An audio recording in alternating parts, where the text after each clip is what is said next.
ஆண்டவரும் அருமை இரட்சகருமான இயேசு கிறிஸ்துவின் நாமத்தினாலே உங்கள் யாவருக்கும் என்னுடைய அன்பின் வாழ்த்துக்கள். பிரியமானவர்களே, வருஷத்தின் கடைசி நாள் 31ஆம் தேதியிலே வந்து நிற்கிறோம். எத்தனை மகிழ்ச்சி பாருங்க.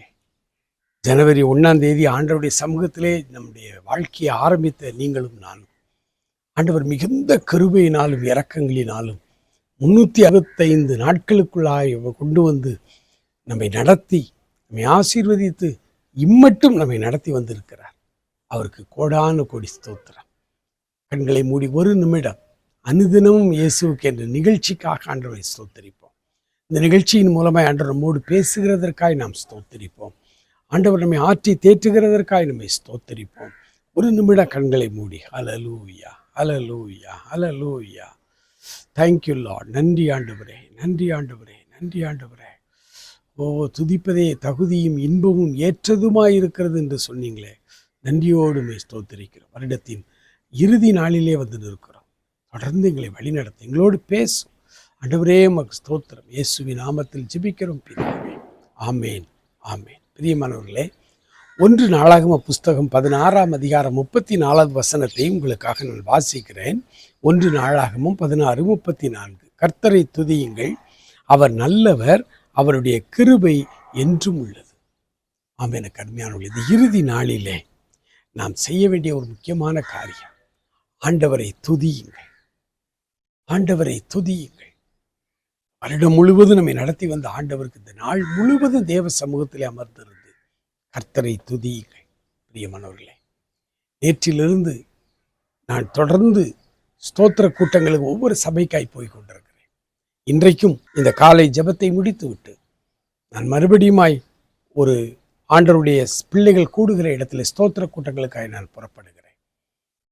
பிரியமானவர்களே, இந்த நாள் முழுவதும் தேவ சமூகத்திலே அமர்ந்தவரை துதியுங்கள்.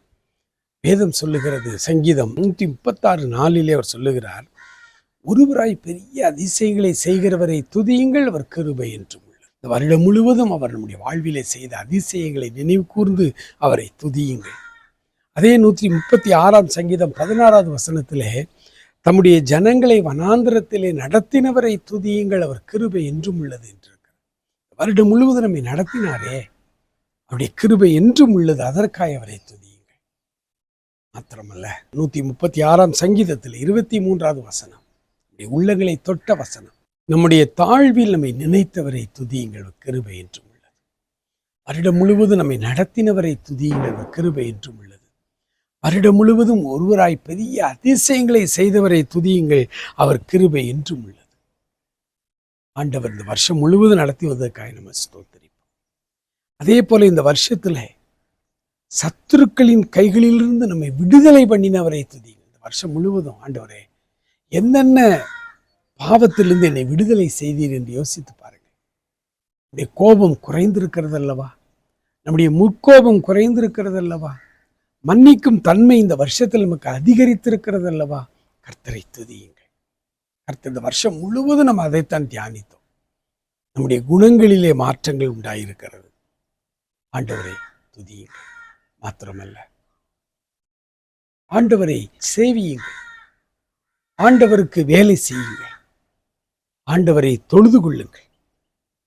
சங்கீதக்காரனாகிய தாவீது சொல்லுகிறார், கர்த்தருக்கு செய்த எல்லா உபகாரங்களுக்காக நான் அவருக்கு என்னத்தை செலுத்துவேன்?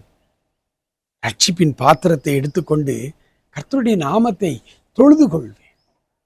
ஆண்டவரை துதியுங்கள், ஆண்டவரை தொழுது கொள்ளுங்கள், ஆண்டவருக்கு நீங்கள் பணி செய்யுங்கள். நானும் என் வீட்டாருமோ வென்றால் கர்த்தரையே சேவிப்போம் என்று ஆண்டவருக்கு உங்களை முழுவதுமாய் அர்ப்பணியுங்கள். ஆண்டவருடைய சமூகத்தில் வருஷத்திற்கு கடைசியில் காரியங்களை எல்லாம் மனதில் வைத்து நாள் முழுவதும் அவருடைய சமூகத்தில் காத்திருப்போமா? God bless you. ஆண்டவர் இந்த வருஷத்தை உங்களுக்கு ஆசீர்வதித்தார். நாளை காலையிலே புது ஆசீர்வாதங்களோடு ஒரு புதிய வருஷத்துக்குள்ளாய் கடந்து போக போகிறோம். அதற்கு ஆயத்தப்படுவோம். May God bless you.